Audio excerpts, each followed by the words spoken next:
بہرحال دنیا ایک بہت بڑے تصادم کی طرف بڑھ رہی ہے. اب میں اس سے اگلی بات جو کہنا چاہتا ہوں اس کے لیے پہلے سے معذرت کروں. خوشخبری میں نے دی ہے تو بدخبری بھی مجھے دی. اس عالمی غلبہ اسلام سے پہلے ابھی امت مسلمہ کی بہت پٹائی ہونی ہے، بہت پٹائی ہونی ہے، بہت پٹائی. یہ میں نہیں کہہ رہا، حضور نے کہا. کتاب الملاحم احادیث کی کتابوں کے آخر میں یہ 4 ابواب جو آتے ہیں جن کو عام طور پر علماء بھی نہیں پڑھتے، اس لیے کہ ان سے کوئی فقہی مسئلہ تو نکلتا نہیں، ان سے کوئی شرعی حکم نہیں نکلتا، وہ تو پیشین گوئیاں ہے. کتاب الفتن کیسے کیسے فتنے اٹھیں گے، کتاب الملاحم کیسی کیسی جنگیں ہوں گی، کتاب اشراط الساعہ قیامت کی علامات کیا ہوگی، کتاب و علامات القیامہ یہ کیا ہوں گے. ان ابواب کو پڑھیے تو آپ کو معلوم ہوگا اس دور کے آنے سے پہلے ابھی امت مسلمہ پر اللہ کے عذاب کے بہت سخت کوڑے پڑ. معافی چاہتا ہوں. اگر رسولوں کی شان یہ تھی کہ وہ بشیر بھی تھے اور نذیر بھی تھے تو میں بھی ایک ادنا غلام نہیں کہوں. میں جو کہہ رہا ہوں قرآن اور حدیث سے کہہ رہا ہوں. یہ عذاب کیوں آئے گا؟ امت مسلمہ بحیثیت مجموعی اللہ کی نگاہ میں مجرم، بہت بڑی مجرم. کیوں؟ 1 انچ زمین دنیا میں نہیں دکھا سکتی جہاں اللہ کا دین قائم. یہ مذہب ہے، مسجدیں ہیں، حج ہے اور عمرے ہیں، یہ مذہب ہے. دین کہاں ہے؟ اللہ کا نظام کہاں ہے؟ دین حق کہاں ہے؟ وہ نظام عدل کہاں ہے؟ وہ نظام سیاست کہاں ہے؟ وہ قانون شریعت کہاں ہے؟ آپ کی ساری معیشت سود کے اوپر ہے، اور سود سے زیادہ بڑا گھناؤنا جرم کوئی نہیں، سود سے زیادہ بڑا گھناؤنا گناہ کوئی نہیں، جس کے بارے میں حضور نے فرمایا الربا 70 جزءا یحوما. 2 حدیثیں ہیں. ربا کے 70 حصے ہیں یا 70 گناہ ہیں. 70 گناہ ہیں جن میں چھوٹے بھی ہیں بڑے بھی ہیں. 70 گناہ. ایسا رہا ان میں سب سے چھوٹا اس کے مساوی ہے ان کہ الرجل امہ، کہ کوئی شخص اپنی ماں سے زنا کرے. سنن ابی داؤد کی روایت ہے، سن لیجیے پڑھ لیجیے. سارا نظام آپ کا کہاں ہے؟ تجارت ہو تو اس پر ہے، زراعت ہو تو اس پر ہے. بیج لیا تھا تو سودی قرضے پہ لیا تھا، اس کے بعد جو اس کے لیے کھاد خریدی تھی سودی قرضے پہ خریدی تھی، پیسٹیسائڈ خریدے تھے سودی قرضے پہ خریدے تھے. اس کے بعد اگر کوئی ہارویسٹر لیا ہے، کوئی اور لیا، ٹریکٹر لیا تو سودی خرید. سود ہر دانے گندم میں سود ہے. کوئی شخص بچا ہوا نہ، میں بچا ہوا نہ بچے ہوا، کوئی بچا ہوا. سارا کاروبار، ساری صنعت و حرفت، ساری حکومت، پوری حکومت، پوری قوم سود کے اندر جکڑی. ایک شخص. کہاں ہے اسلام؟ آپ میری بات سمجھ لیجئے.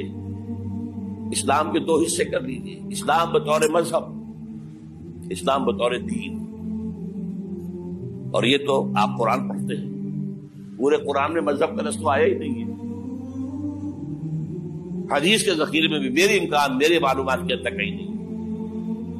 یہ مذہب تو ہمارے یہاں استعمال ہوتا تھا فقہوں کے لیے. مذہب حنفی، مذہب مالکی، مذہب شافعی، مذہب حنبلی، اب ایک مذہب سلفی اہل حدیث حضرات کا ہو گیا ہے، مذہب ظاہری، بعض مذہب جعفری.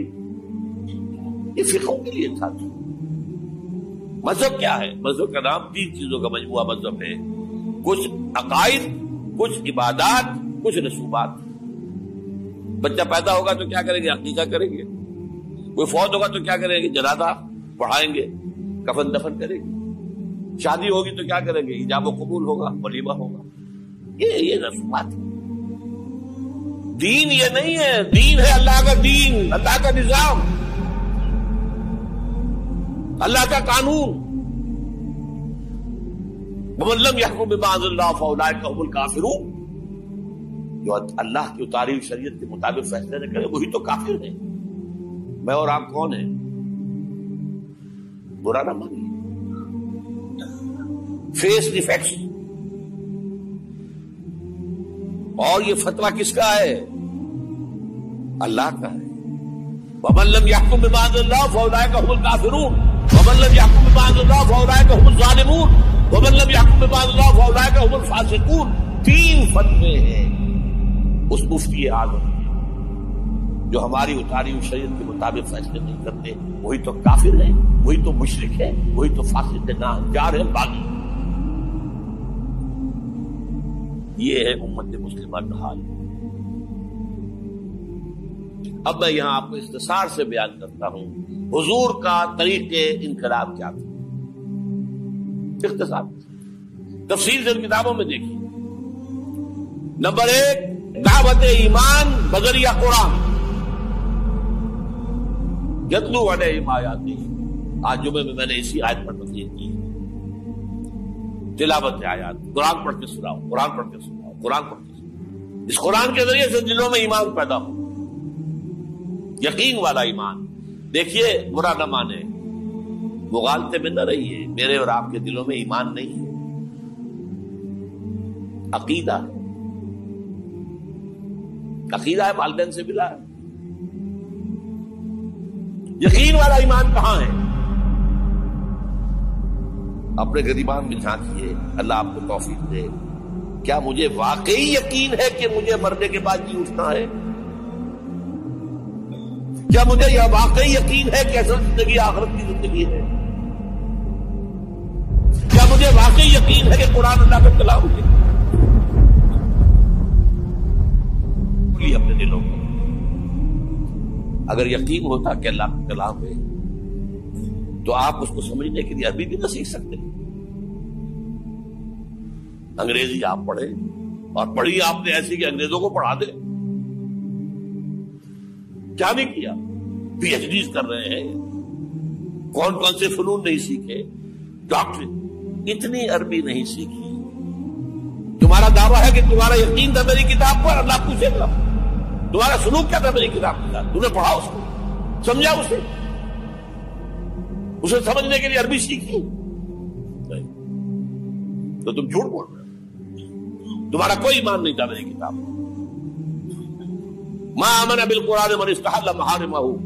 جنہوں نے سود کو اپنے پورے نظام کی جڑ بنیاد بنایا ہو, ان کا ایمان کوئی ہے اللہ پر؟ حضور فرماتے ہیں کہ جس شخص نے حرام کسی شے کو اپنے لیے حلال کر لیا اس میں کوئی ایمان نہیں.